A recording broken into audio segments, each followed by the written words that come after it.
कि मायावती जी हाशिए पर चली गई हैं, इस बार वो चुनावी टक्कर में नहीं है। आपने बसपा थामा है, क्यों आखिर? लोग नहीं कह रहे हैं, ये पार्टी के कुछ कार्यकर्ता कह रहे हैं। बसपा पार्टी में आपको दिखा कि आपने बसपा का दामन? राजनीति में आया हूँ तो फायदा नुकसान देख के तो आना नहीं है। तब मायावती जी के आप फॉलो करते हैं कि सतीश चंद्र मिश्रा जी, अम्बेडकर, काशी राम जी, और राजनीतिक तौर पर अगर बोलेंगे तो he is the role model for me. Paschim Bangal में मजबूत करने वाले। चुनाव उत्तर प्रदेश में है, तभी उत्तर प्रदेश आया हूँ। लेकिन इस बीच में चंद्रशेखर रावण ने अपनी पार्टी बना ली। चुनाव से पहले बहुत कुछ तो आप कितना, जैसे एक प्राइवेट कंपनी में व्हाट्सएप ग्रुप से लेफ्ट करके नौकरी से निकाल दिया जाता है, तो मायावती जी कष्ट नेता और कार्यकर्ता को हटा दें, इस चीज़ की बातें हो। बड़ी अनुशासित पार्टी है। चुनाव में कितनी टक्कर देगी इस बार बहुजन समाज? और अगर आप मुझे देखते कि बीएसपी का क्या देख रहा हूँ भविष्य, तो मैं सीधा सीधा देख रहा हूँ शपथ ग्रहण समारोह। Majority vote is not truth. नहीं, समाज सेवा के साथ राजनीति का कनेक्शन ये है कि समाज सेवा में एक लिमिटेशन होता है समाज के कल्याण करने में। आखिर में जाके नेताओं के दस्तखत ही चाहिए होता है। उत्तर प्रदेश में 2022 चुनाव का महासमर सज चुका है। कुछ ही दिन बाकी हैं जब चुनाव की तारीखों की घोषणा भी हो सकती है। चुनाव में सत्ताधारी भाजपा और समाजवादी पार्टी की टक्कर मानी जाती है। राजनीतिक जानकारों का कहना है इस बार चुनाव दो पार्टियों के बीच में होगा, भाजपा और सपा।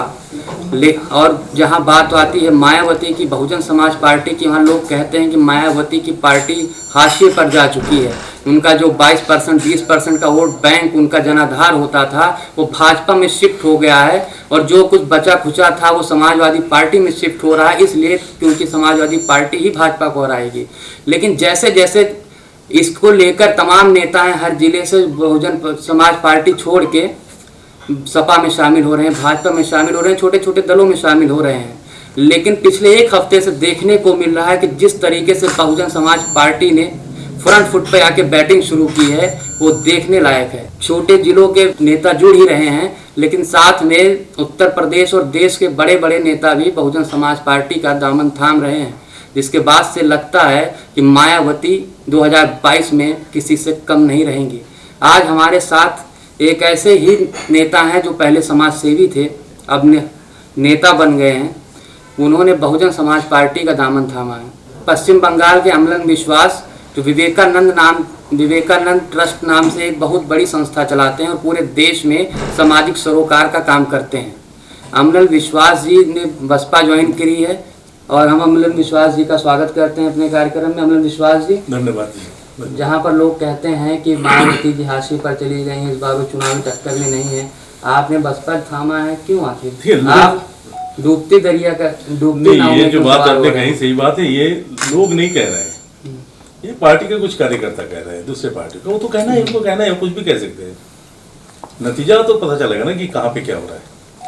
ये तो कहेंगे अपने भरवा के लिए कि दिख नहीं रहा है। आप जब देख रहे हैं कि मायावती का जनाधार, लोग मानते हैं, राजनीतिक जानकार भी मानते हैं जनाधार कम हो रहा है, तो बावजूद आपको क्या ऐसा लगा, क्या बसपा पार्टी में आपको दिखा कि आपने बसपा का दामन थामा? देखिए, स्वार्थी राजनीति तो कर नहीं रहा हूँ। राजनीति में आया हूँ तो फायदा नुकसान देख के तो आना नहीं है। जो समाज के लिए फायदेमंद होगा वही देख के आना है। अब हमने देखा कि समाज के हित के लिए मैं सिर्फ उत्तर प्रदेश का नहीं सोच रहा हूँ इस बार, मैं तो सारा हिंदुस्तान का सोच रहा हूँ। उत्तर प्रदेश तो एक ट्रेलर होगा, ये 2024 के लिए भी तैयारी है। तो देश भर में अगर नेता के चुनाव अगर होते हैं तो इस वक्त जो सरकार शासन में उनके खिलाफ एक बहुमत खड़ा हुआ है, और हम जो दिख रहे हैं बहुमत के नाम पे, वो बहुमत नहीं है। अगर छोटे सी स्कूल के क्लास 4-5 के बच्चों को देंगे ना, तो देखेंगे जितने वोट होते हैं उसके माइनॉरिटी वोट है इनके पास, मेजोरिटी इनके विपक्ष में है। आप बहुजन समाज पार्टी को किस आदमी की विचारधारा, मायावती जी की आप फॉलो करते हैं कि सतीश चंद्र मिश्रा जी, अम्बेडकर जी की सोच, या काशी राम जी, किसे अपना आइडियल मानकर आप बहुजन समाज पार्टी में शामिल? आप जिन लोगों के नाम लिए सभी एक ही आइडियोलॉजी के हैं, वो कोई अलग अलग विचारधारा से नहीं है। बाबा साहब के बाद से काशी राम जी, बहन जी, सब एक ही विचारधारा से है। हाँ, व्यक्तिगत रूप से मेरा माननीय सतीश चंद्र मिश्रा जी से बहुत अच्छे संबंध थे, आज भी। उसी कारण आप बोले तो थोड़ा प्रभावित होना स्वाभाविक है। आप जिनके साथ रहेंगे उनके विचारधारा तो आपको अपनाएंगे, और राजनीतिक तौर पर अगर बोलेंगे तो he is the role model for me. आप पश्चिम बंगाल से संबंध रखते हैं और क्या माना जाए कि आप यहाँ पर पार्टी ज्वाइन करके बहुजन समाज पार्टी का जनाधार पश्चिम बंगाल में मजबूत करने वाले हैं? नहीं, पश्चिम बंगाल में मजबूत करने के लिए मैं उत्तर प्रदेश क्यों बैठूँ? चुनाव उत्तर प्रदेश में है, तभी उत्तर प्रदेश आया हूँ। मैं अकेला नहीं हूँ, हमारे सारे साथी उत्तर प्रदेश में हमारे काफ़ी कार्यकर्ता है। विवेकानंद फाउंडेशन एक देश भर में चलने वाला संगठन है। यहाँ पे काफ़ी संगठन के वर्कर है, काफ़ी वॉलंटियर्स है, काफ़ी एक्टिव कार्यकर्ता है जो हमारे साथ दे रहे हैं, जो किसी पॉलिटिकल पार्टी से ताल्लुकात नहीं रखते थे। ऐसा भी है, कुछ लोग ऐसा भी है, कुछ पॉलिटिकल पार्टी से ताल्लुकात है उनकी। आप उनको भी हमें समझाना पड़ेगा। ये जो अदला बदली होना है तो हर तरफ ही होगा ना, सिर्फ एक तरफ थोड़ा ही ना होगा। जैसे बहुजन समाज पार्टी का लगभग दलित वोटों का जनाधार माना जाता था, लेकिन इस बीच में चंद्रशेखर रावण ने अपनी पार्टी बना ली है। अरे और वो चुनाव से पहले बहुत कुछ तो होता आप है। कितना फर्क पड़ेगा? ये सब को आप लोग बर्बाद देते हैं। ये सब कोई चुनाव मैदान में है नहीं। ये सब मीडिया का थोड़ा हाई ले लेते हैं, कहीं छोड़िए, सब बात छोड़िए। लोग कहते हैं कि मायावती जी की पार्टी से मायावती जी के इशारे पर चलती है, जिसमें कार्यकर्ताओं की कार्यकर्ता कब जैसे प्राइवेट कंपनी में व्हाट्सएप ग्रुप से लेफ्ट करके नौकरी से निकाल दिया जाता है, तो मायावती जी कब नेता और कार्यकर्ता को हटा दें, इस चीज़ की बातें होती हैं। उसमें हमें क्या करना है? इस तरह का बातें तो बहुत उठते रहेंगे। बातें आप ना जो सरकार है उनकी बातें लीजिए। हम तो नहीं सत्ता में बैठे कि हमारे बातें करके कुछ फायदा होगा। सत्ता में जो बैठे उनसे पूछताछ करिए, उसमें समाज का भला होगा। ये तो सत्ता के साथ साथ में तो पार्टी की बात है, पार्टी की अंदरूनी बात है, और आपने पार्टी ज्वाइन की। पार्टी अंदर में ऐसा कोई जो नहीं है जो बाहर सुनाई दे रहा है, बहुत ही सच क्लियर है। और सबसे बड़ी बात है, एक बड़ी अनुशासित पार्टी है ये। आपने पार्टी अभी चुनाव से कुछ दिन पहले ज्वाइन की है, तो आपने कहीं ना कहीं इस चीज़ के सर्वे कराया होगा या आपने खुद एनालिसिस किया होगा। क्या लगता है चुनाव में कितनी टक्कर देगी इस बार बहुजन समाज पार्टी? सही बात बोले आपने। ऐसा नहीं कि मैं अचानक सुबह उठ के ज्वाइन कर लिया, क्योंकि हमारे भी कार्यकर्ता है, हमारे भी वॉलंटियर्स है, हमारे भी लोग हैं, सारी चीज़। सबसे बड़ी बात है, उत्तर प्रदेश के लोग वर्तमान सरकार से खुश नहीं है। आप टीवी में कुछ देख लेंगे, उससे मत जाइए। पब्लिक कभी भी नहीं आते बाहर, पब्लिक अपना साइलेंट वोट देते हैं। वो खुश नहीं है सरकार के साथ, उनको एक विकल्प चाहिए। अब विकल्प ये नहीं कि मैदान में कौन है कौन नहीं है, हर कोई आज बहन जी को याद कर रहा है।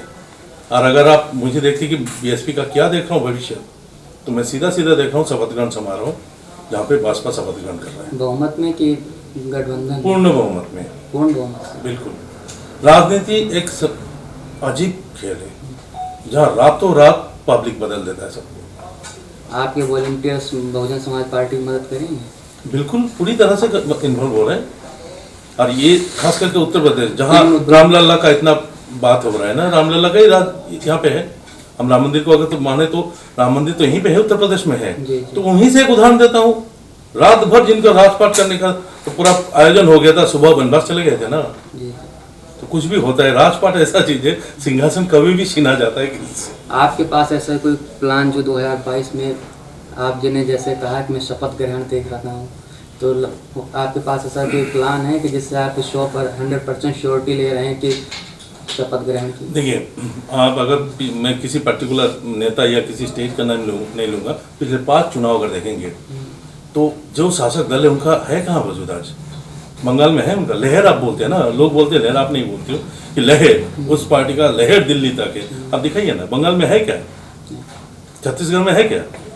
लेकिन बंगाल में उन्होंने अपनी जमीन तो तैयार कर ली। अरे वो जमीन तो तैयार हुई नहीं, वो सब चलता है। राजनीति में कोई ऊपर नीचे तो होता रहता है। जिनका जो मैं किसी पक्ष तो नहीं ले रहा हूँ ना किसी का। आप मुझे एक ही सवाल, बंगाल में है? नहीं है। छत्तीसगढ़ है? नहीं है। बिहार है? झारखंड है? कहाँ पर है वो सरकार? आज कहाँ पर है? कहीं गठबंधन से, कहीं राजस्थान में भी नहीं है। अब चोरी चारी करके इधर से 2 बंदे को ले लिया, व्यापारी जैसे काम करेंगे, उससे सरकार नहीं बोलते, जनादेश नहीं करते। Majority vote is not truth. Majority vote is not truth. जनता क्या चाहते हो देखिए। अब जाइए ना, पंजाब तक पहुंची ना, सीधा सीधा देश के पूर्वोत्तर से लेके एकदम बॉर्डर तक जाइए पंजाब, तो कितने सरकार है भाजपा के पास? चलिए, कहाँ ले रहे? साउथ में घुस नहीं पा रहे। आप काफी देर में राजनीति में सक्रिय हुए हैं, लेकिन इससे पहले भी आपने कभी सोचा रहा होगा कि हम इस पार्टी में ज्वाइन होंगे? कभी आपकी राजनीति महत्वाकांक्षा आज के 10 साल 20 साल पहले, क्योंकि आप बहुत दिनों से समाज सेवा कर रहे हैं? नहीं, समाज सेवा का राजनीति का कनेक्शन ये है कि समाज सेवा में एक लिमिटेशन होता है समाज के कल्याण करने में। आखिर में जाके नेताओं के दस्तखत ही चाहिए होता है। तो वो चीज़ मुझे कभी आया था, ऐसा नहीं कि नहीं आया, कि हाँ इसके बदले में अगर हमारे लोग ही राजनीति में रहेंगे तो अच्छा होगा। ये तो हमारे आते ही है। तो आप यहाँ उत्तर प्रदेश में चुनाव भी लड़ने वाले? नहीं, चुनाव लड़ने नहीं आए हम। मैं तो पहले चुनाव ही क्यों लड़े हम तो बसपा के साथ जुड़ के बसपा के हाथ मजबूत करना है हमारे सारे कार्यकर्ता।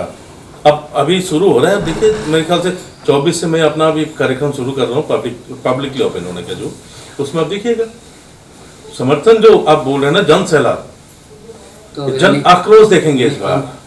अमलन विश्वास लगभग बहुजन समाज पार्टी की हर रैली में उत्तर प्रदेश में दिखने वाले हैं। हाँ बिल्कुल। आप कब तक?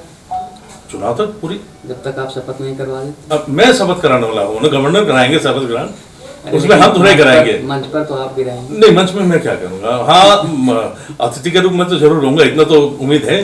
चलिए, लोग भले कह रहे हों कि बहुजन समाज पार्टी एक डूबती नाव है, लेकिन अमलन विश्वास जी ने जिस तरह के तरीके से बहुजन समाज पार्टी पर अपना विश्वास दिखाया है, उसे कहीं ना कहीं ये माना जा सकता है कि मायावती की सियासत अभी बहुत बड़ा उलटफेर करने वाली है, जिससे कि उत्तर प्रदेश में बहुत बड़ा बदलाव हो सकता है। देश दुनिया की ताज़ा तरीन खबरों से रूबरू होने के लिए सब्सक्राइब कीजिए आपका अपना चैनल NDTV भारत।